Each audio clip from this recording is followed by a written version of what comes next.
Berdepan dengan kita, saya tahu ada bas. Saya tahu. Belakang bas, tuan-tuan boleh nampak ada pokok-pokok kurma dan sebagainya. Di sini adalah satu tempat yang istimewa. Apa nama tempat ini? Saya sebut, tuan-tuan ulang. Nama tempat ini Thaqifah Bani Sa'idah. Cuba sebut. Thaqifah Bani Sa'idah. Mana Bani Sa'idah ni adalah satu perkampungan. Dia ada satu tempat yang macam orang boleh berkumpul. Maka tempat itu ada, wah cantik, buka, terima kasih.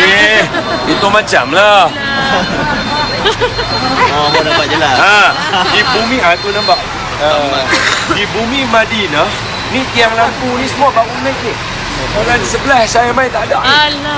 Semua dah dia reverse. Saya nak kerja. Kawan dia nak keluar. Okey. Sebenarnya jujur saya cakap, banyak travel di sini, di bumi Mekah Madinah, banyak belajar daripada Malaysia dan Indonesia. Kalau dulu saya main, kita tengok muka Pakistan, orang-orang India, orang-orang negara lain, depa semua kita tengok, macam ni cara dia. Tapi orang Malaysia, orang Indonesia bawa cara kita, dengan beg kita, dengan color tudung kita, biasa aja semua orang. Yang beza tag nama dan sebagainya. Lah ni baru saya jumpa, depa semua pun dah pakai macam tuan-tuan dah. Beg pun sama, tag nama pun sama. Mana depa buat postmortem lah. Alhamdulillah, korang dapat pahala. Kalau dulu tuan-tuan tengok, ya Allah, ini nak pergi mana ni dengan nak bawa lagu tu. Betul. Tag nama tak ada, dia gantung belakang ni boy. Betul. Kalau kat dalam skrin kita tengok, ini mana bangsa ni, kita tengok. Okey. Thaqifah Bani Sa'idah adalah tempat ketika mana peristiwa ni penting kerana Nabi wafat. Sebab ada orang tanya, ni saya habaq pendirian Ahli Sunnah wal Jamaah dengan elok. Orang kata, kenapa kita tidak berdiri di atas khalifah? Kenapa kita ada pilihan raya? Orang kata ini bukan cara Islam, pilihan raya. Saya beritahu kata, tak. Pilihan raya adalah cara orang Islam. Ini adalah cara para sahabat. Tengok saya cerita. Ketika Sayyidina Rasul sallallahu alaihi wasallam wafat, maknanya 12 Rabiul Awal, tahun yang ke-63 selepas Nabi lahir, tahun yang ke-23 selepas kerasulan, Nabi wafat di sana, di tempat yang kita akan ziarah nanti. Maka daripada sana sampai ke sini, rupa-rupanya the moment Nabi wafat, sudah ada dua kelompok manusia kumpul di sini, iaitu golongan Muhajirin, orang yang datang daripada Mekah, dan golongan Ansar, penduduk asal Madinah, orang Arab Madinah dengan orang Arab daripada Mekah. Daripada kumpul sini, mereka mula bersembang, kalau Nabi wafat, siapa jaga kita? Kalau Nabi wafat, siapa jaga kita? Kisah saya ini saya coretkan kepada tuan-tuan daripada guru kami almarhum Datuk Harundin ketika menceritakan tentang politik. Okey. Kemudian bila mula bersembang, dia mai kepada tahap nak bergaduh. Biasa orang Arab pasal apa? Sehinggakan orang-orang Ansar dah mula naik tocang. Pasal apa? Dia kata kalau tak ada orang Ansar, orang Muhajirin tak akan ada tempat dekat bumi Madinah. Betul lah, kita semua tahu kan? Sebab tu nama mereka orang Ansar. Allah yang namakan mereka. Allah yang namakan mereka Ansar, bukan mereka. Allah namakan mereka Ansar. Sebab apa? Ansar ni Nasara, suka tolong orang. Muhajirin mai, maaf kalau saya sebut, maaf, jangan marah saya sebab kadang-kadang orang sensitif, tapi saya nak abang, sayangnya punya kepada Nabi dan orang yang datang daripada Mekah, orang yang ada isteri 4 ketika itu, isteri 6 ketika itu, isteri 8 ketika itu, dia sanggup berpisah dengan isteri dia. Hak isteri yang dia pisah tu, dia suruh kawan dia kahwin dengan isteri itu untuk jaga kawan dia. Yang ni tahap ultimate lah. Kita tak sampai tahap macam tu Kita tak sampai tahap macam tu. Baru nak abang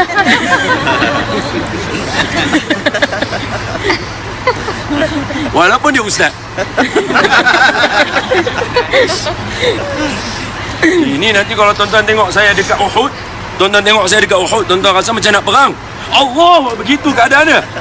Tapi abang baik. Kita tukar topik lain. Bukan takut, hormat. Okey, tengok. Jadi hebatnya mereka Ansar, tapi bila tahap ni tengok elok. Allah dah habaq dah. kita dengan penjawatan, dengan apa, dia akan buat orang jadi lupa diri sikit. So orang Ansar kata, kalau tak ada orang Ansar, orang Muhajirin tak akan ada tempat dekat bumi apa, Madinah. Pasal apa? Kami yang bagi gambar. Orang Muhajirin pula kata, kalau kami tak ada berjuang dengan Nabi, hampa tak akan dapat agama macam mana hampa dapat sekarang. Pakat dua-dua lawan. Hak tu dalam bahasa hari ni kita panggil apa? Kempen. Hak tu lah kempen. Kawan ni kata orang Ansar patut jadi khalifah, sebab kalau tak ada kami, hampa habis. Orang Muhajirin kata, kami lah, sebab kami mula dengan Nabi. Tiba-tiba berita bergaduh itu sampai kepada Saidina Abu Bakar dengan Saidina Umar. Maka datanglah kedua-dua hero ni, mai berjalan-jalan sampai sini. Mereka kata, apa hal? Bincang. Bila bincang-bincang, Saidina Abu Bakar kata, kalau macam tu, saya rasa saya ada calon. Yang ni orang panggil pencalonan. Saya ada calon. Mereka kata, siapa dia? Saya rasa Saidina Umar. Dia lebih layak. Apa bukti dia? Baru kempen. Bukti dia, Saidina Umar ada dua benda yang berlaku pada dia. Satu, hadis Nabi. Nabi sebut umum, semua orang dengar. Apa dia? Kalau ada Nabi selepas aku, Nabi itu adalah Umar. Antu lain macam abang. Lain macam abang. Lain macam tu, pengiktirafan Nabi itu lain macam. Kalau ada Nabi selepas aku, Nabi itu mesti Umar, Nabi kata. Tapi sebab tak ada. Yang kedua, Saidina Umar sahaja dalam sejarah sahabat yang hebat, Saidina Umar sahaja yang dia bercakap, bukan Nabi. Nabi tanya pendapat. Apa pendapat kamu tentang orang banduan kita ambil?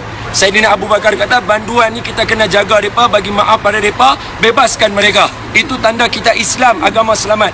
Saidina Umar kata, tak, pada sudut pandang aku, kita kerajaan kecil, belum besar lagi. Bahaya mereka ni boleh jadi tali barut. Tangkap mereka, bunuh mereka. Semua orang dengar. Maka turun ayat Al-Quran mengatakan apa? Bunuh orang-orang banduan yang dapat pada awal. Maknanya apa? Saidina Umar digelar sebagai sahabat yang mendahului wahyu. Yang ni tak dapat kat semua orang, Saidina Umar saja. So ada dua peristiwa kempen yang boleh calon ni. Orang ni orang dengar pun, boleh jadi calon ni. Kalau macam tu, Saidina Umar kata, kalau macam tu aku pun ada calon. Siapa? Calon aku Saidina Abu Bakar. Saya calon aku Saidina Abu Bakar. Okey, saya duk cerita kat tuan-tuan ni, peristiwa ni berlaku di sini. Peristiwa ni berlaku di sini. Ni hadis ni. Dia punya asar dia, cerita-cerita sahabat yang nanti meriwayatkan hadis tadi, nampak? Kemudian orang tanya, apa yang membuatkan Saidina Abu Bakar boleh potong hang ni? Kalau bahasa utara dia kata, apa benda yang membuatkan Saidina Abu Bakar boleh tin hang ni, boleh potong hang ni? Sedangkan tadi dia dah bagi dua dalil besar dah. Saidina Abu Umar kata, senang je. Subuh tadi, last Nabi semayang dengan kita. Nabi wafat waktu duha. Semayang subuh pagi tadi last Nabi semayang dengan kita. Siapa jadi imam pada Nabi? Itu jawapan dia. Jadi semua orang tahu Saidina Abu Bakar jadi. Sebab ketika mana Saidina Abu Bakar jadi imam, bukan pagi tu Saidina Abu Bakar baru jadi imam. Jangan silap. Ada ketika seminggu, 2 minggu Rasulullah tak keluar rumah sebab sakit. Saidina Abu Bakar jadi imam. Tapi Nabi tak ada. Pagi tu Nabi minta sahabat, tolong papa aku nak join semayang. Jadi bila bawa tu, sahabat bakat buka. Biasalah bila orang kata apa, superstar mai, mesti semua orang macam, ya Rasulullah keluar ni. Lama tak nampak ni apa ni. Orang mula bercakap. Jadi dengar ayuh Saidina Abu Bakar faham benda tu. Maka Saidina Abu Bakar boleh bau Nabi, boleh dengar benda lagu tu. Maka dia bergerak ke belakang. Daripada jadi imam, dia bergerak ke belakang. Sebab orang buka jalan dah, Nabi belakang dia ni. Maknanya seolah-olah kata macam Nabi take over lah. Nabi take over. Apa Nabi buat, kata guru kami almarhum Tuan Guru Datuk Arundin, Nabi pegang belakang dia. Masa dia rapat dekat Nabi pegang belakang dia. Seolah-olah isyarat, hang duduk depan. So sebab tu Saidina Umar tanya, pagi tadi subuh, siapa jadi imam sembahyang subuh untuk Rasulullah? Maka semua sahabat kata Saidina Abu Bakar. Maka kata arwah Datuk Arundin masa cerita kat kami, kalaulah Nabi sallallahu alaihi wasallam redha Saidina Abu Bakar jadi ketua untuk akhiratnya, ini bukan negara biasa ni, negara akhirat ni. Tapi kalau Nabi redha dia negara akhirat, takkan kita tak boleh redha dia di dunia ini. Orang dengar buah tu, terus semua orang bai'ah menerima Saidina Abu Bakar sebagai khalifah menggantikan Nabi, dan peristiwa itu berlaku di sini.